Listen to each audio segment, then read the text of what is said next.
YV రావుగా పొడి అక్షరాలతో popular అయిన వ్యక్తులు తెలుగు చిత్ర పరిశ్రమలో ఇద్దరు ఉన్నారు. ఒక వైవి రావు నిర్మాత, ఆయన పూర్తి పేరు వెంకట్రావు. రవిచిత్ర ప్రొడక్షన్స్ పతాకంపై ఎన్టీఆర్, కృష్ణ, శోభన్ బాబు, చిరంజీవి హీరోలుగా చిత్రాలు నిర్మించారు. మరో వైవి రావు నటుడు, నిర్మాత, దర్శకుడు. ఆయన పూర్తి పేరు ఎర్రగుడిపాటి వరదారావు. తెలుగులోనే కాదు, భారతీయ చిత్ర పరిశ్రమలో ఆయనదో అద్వితీయ స్థానం. నటుడిగా, నిర్మాతగా, దర్శకుడిగా 7 భాషల్లో తన ప్రతిభ చాటుకున్న తెలుగు తేజం. ఒకనాటి అందాల తార రుక్మిణి ఈయన భార్య. సీనియర్ హీరోయిన్ లక్ష్మి ఈ దంపతుల కుమార్తె. ప్రారంభంలో తెలుగు సినిమా ఎదుగుదలకు తన సినిమాల ద్వారా ఎంతో కృషి చేసిన వైవి రావును తెలుగు చిత్ర పరిశ్రమ ఏనాడో విస్మరించింది. ప్రభుత్వాలు కూడా పట్టించుకోలేదు. వైవి రావును స్మరించుకుంటూ ఆయన సినీ జీవిత విశేషాలను సేకరించి మీకు అందిస్తున్నాం. 1903 మే 30న నెల్లూరులో బ్రాహ్మణ కుటుంబంలో జన్మించారు వరదారావు. డబ్బుకి లోటు లేని కుటుంబం వారిది. ఆయన డాక్టర్ కావాలన్నది ఆయన తల్లిదండ్రుల కోరిక. మనసు నాటకాల వైపు లాగుతున్న అమ్మా నాన్నల మాటలు కాదనలేక నెల్లూరులో డిగ్రీ పూర్తి చేశారు. మద్రాస్ యూనివర్సిటీలో వైద్య విద్య కోసం చేరారు. ఆ తరుణంలోనే మూకీ చిత్రాల నిర్మాణం ప్రారంభం కావడంతో రావు దృష్టి అటువైపు మళ్ళింది. 1925లో చదువుకి స్వస్తి పలికి చిత్రరంగ ప్రవేశం చేశారు. ముంబై వెళ్ళి మాణిక్ లాల్ జోషి ఫిల్మ్ కంపెనీలో చేరి కొన్ని మూకీ చిత్రాల్లో నటించారు. ఆ తరువాత ఆర్దేశర్ ఇరానీకి చెందిన ఇంపీరియల్ ఫిల్మ్ కంపెనీలో చేరారు. అయితే అక్కడి వాతావరణం ఎందుకో ఆయనకు నచ్చలేదు. మళ్ళీ మద్రాసుకు మకాం మార్చి జనరల్ పిక్చర్స్ కార్పొరేషన్లో చేరారు. అయితే ఈసారి ఆర్టిస్టుగా కాదు, ఆర్ట్ డిపార్ట్మెంట్లో చేరారు. ఆ రోజుల్లో అందరూ అన్ని పనులు చేయాల్సిందే. నటుడిగా వేషాలు వేస్తూ కళా దర్శకత్వ శాఖలలో కూడా రాణించారు. కొంతకాలం పనిచేసిన తరువాత ఆ పని కూడా విసుగనిపించింది. ఈసారి ఆయన దృష్టి కొల్హాపూర్పై పడింది. చలో కొల్హాపూర్ అనుకుని అక్కడికి వెళ్ళి కొంతకాలం ఉన్నారు. ఆ సమయంలోనే తెలుగువాడైన రఘుపతి వెంకయ్య, ఆయన కుమారుడు సూర్యప్రకాష్ మద్రాసులో స్టూడియో నిర్మించి చిత్రాలు తీస్తున్నారని తెలిసి మళ్ళీ వెనక్కి వచ్చారు. రఘుపతి, సూర్యప్రకాష్ ఇంగ్లాండ్ వెళ్ళి ఫిలిం మేకింగ్లో శిక్షణ పొంది వచ్చారు. ఎంతో హుషారుగా ఉన్న వైవి రావును చూడగానే ప్రకాష్ ముచ్చటపడ్డారు. అసిస్టెంట్ డైరెక్టర్గా తన దగ్గర చేర్చుకున్నారు. అలాగే తను తీసే మూకీ చిత్రాల్లో రావు చేత కొన్ని పాత్రలు చేయించారు. ప్రకాష్ దగ్గరే స్క్రిప్ట్ రైటింగ్, ఎడిటింగ్, డైరెక్షన్ శాఖలకు సంబంధించిన మెళకువలు నేర్చుకున్నారు వైవి రావు. మూకీ చిత్రాలను అధిగమిస్తూ టాకీలు వచ్చిన రోజుల్లో వైవి రావు దృష్టి కూడా వాటి మీదకు మళ్ళింది. అప్పటికే హెచ్ఎం రెడ్డి, కాళిదాసు, భక్త ప్రహ్లాద చిత్రాలను తీశారు. తను కన్నడంలో టాకీ తీయాలని అనుకున్నారు రావు. అదే ఆలోచనలో ఉన్న ఆనాటి కన్నడ రంగస్థల ప్రముఖుడు ఆర్ నాగేంద్రరావు ఈయనకు తోడయ్యారు. అయితే పెట్టుబడి పెట్టడానికి ఎవరూ ముందుకు రాకపోవడంతో మరో 2 ఏళ్లకు కానీ వీరి ప్రయత్నం ఫలించలేదు. 1933లో బెంగళూరులో స్థిరపడిన రాజస్థాన్ మార్వాడి చమన్ లాల్ సహకారంతో కన్నడలో తొలి టాకీ సతీ సులోచన తీశారు. ఇందులో ఆర్ నాగేంద్రరావు రావణుడిగా, గాయని త్రిపురాంబ సులోచనగా నటించారు. 40,000 రూపాయల బడ్జెట్తో తయారైన ఈ చిత్రం 1934లో విడుదలయ్యి ఘన విజయం సాధించడంతో వైవి రావు అందరి దృష్టిని ఆకర్షించారు. 1937లో తమిళంలో చింతామణిగా, హిందీలో బిల్వమంగళ్ పేరుతో ద్విభాషా చిత్రాన్ని రూపొందించారు వైవి రావు. ఇందులో ఎంకే త్యాగరాజ భాగవతార్ హీరోగా నటించారు. చింతామణిగా కన్నడ గాయని నటి అశ్వత్థమ్మ నటించారు. ఇందులో భవానీ శంకర్ పాత్రను వైవి రావు పోషించారు. కలకత్తాలో తయారైన ఈ చిత్రం సంచలన విజయం సాధించింది. కొన్ని కేంద్రాల్లో 72 వారాలు ఆడింది. ఈ చిత్రం ఆర్జించిన లాభాలతో నిర్మాతలు మదురైలో చింతామణి పేరుతో థియేటర్ నిర్మించడం విశేషం. అలాగే చింతామణి పిక్చర్స్ పేరుతో వైవి రావు సొంతంగా సినిమాలు తీయడానికి ఈ చిత్ర విజయం దోహదపడింది. చింతామణి పతాకంపై వైవి రావు నిర్మించిన తొలి చిత్రం భక్త మీరా. ఇందులో అలనాటి అందాల తార నటి వైజయంతి మాల తల్లి వసుంధరను మీరా పాత్ర పోషించమని అడిగారు వైవి రావు. కానీ అప్పటికే వివాహం చేసుకున్న వసుంధర ఇక సినిమాల్లో నటించకూడదని రావు ఇచ్చిన అవకాశాన్ని తిరస్కరించారు. ఆ కోపంతో వేరే నటిని ఎంపిక చేసి ఆమెకి వసుంధర అని పేరు పెట్టారు. భక్త మీరా చిత్రం ఫ్లాప్ అయింది.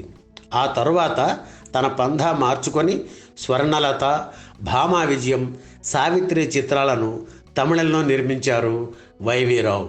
1942లో వచ్చిన సావిత్రి చిత్రం ఘన విజయం సాధించింది. మదురైలో ఈ చిత్రం 20 వారాలకు పైగా ఆడింది. ఇందులో వైవి రావు సత్యవంతుడుగా, మరాఠీ నటి శాంత ఆప్టే సావిత్రిగా నటించారు. 1938లో వైవి రావు దృష్టి తెలుగు చిత్ర పరిశ్రమ మీద పడింది. రచ్చ గెలిచి ఇంటికి వచ్చిన ఆయన జగదీష్ పిక్చర్స్ పేరుతో చిత్ర నిర్మాణ సంస్థను నెలకొల్పి మళ్ళీ పెళ్లి చిత్రాన్ని నిర్మించారు. వితంతువుకి మళ్ళీ పెళ్లి చేయడం ఈ సినిమా కథ. వైవి రావు హీరోగా నటించిన ఈ చిత్రంలో కాంచనమాల కథానాయిక. అదే సమయంలో దర్శక నిర్మాత బిఎన్ రెడ్డి కూడా ఇదే ఇతివృత్తంతో సుమంగళి చిత్రం నిర్మించారు. ఆ సినిమాలో నాగయ్య హీరో, కుమారి హీరోయిన్. ఆ సినిమా కంటే తక్కువ సమయంలో అతి తక్కువ బడ్జెట్ 50,000 రూపాయలతో చిత్రాన్ని పూర్తి చేశారు వైవి రావు. ప్రజలను మభ్యపెడుతూ మోసం చేసే దొంగ స్వామీజీల బండారాన్ని ఆనాడే మళ్ళీ పెళ్లి చిత్రం ద్వారా బయటపెట్టారు. బ్రాహ్మణుడై ఉండి ఇలాంటి చిత్రం తీసి బ్రాహ్మణ్యాన్ని రావు మంటగలిపాడని ఆ రోజుల్లో బ్రాహ్మణులు మండిపడ్డారు. కానీ సుమంగళి చిత్రం కంటే మళ్ళీ పెళ్లి చిత్రం విజయం సాధించడం విశేషం. సినీ రంగంలో ఉంటూ అక్కడి కష్ట నష్టాలు, ఇబ్బందుల గురించే కథలతో ఇప్పుడు సినిమాలు వస్తున్నాయి. కానీ ఎప్పుడో 80 ఏళ్ల క్రితమే ఆ ప్రయత్నం చేసిన సాహసి వైవి రావు.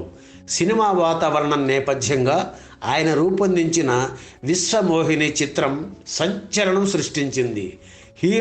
హీరోయిన్ల అలవాట్లు, వాళ్ళ ఇబ్బందులు, దర్శక నిర్మాతల అలవాట్లు ఎలా ఉంటాయో కళ్ళకు కట్టినట్లు ఈ చిత్రంలో ఆవిష్కరించారు వైవి రావు. 1940లో వచ్చిన ఈ చిత్రంలో వైవి రావు హీరోగా, బళ్ళారి లలిత హీరోయిన్గా నటించారు. వైవి రావు తీసిన మరో చిత్రం సత్యభామ.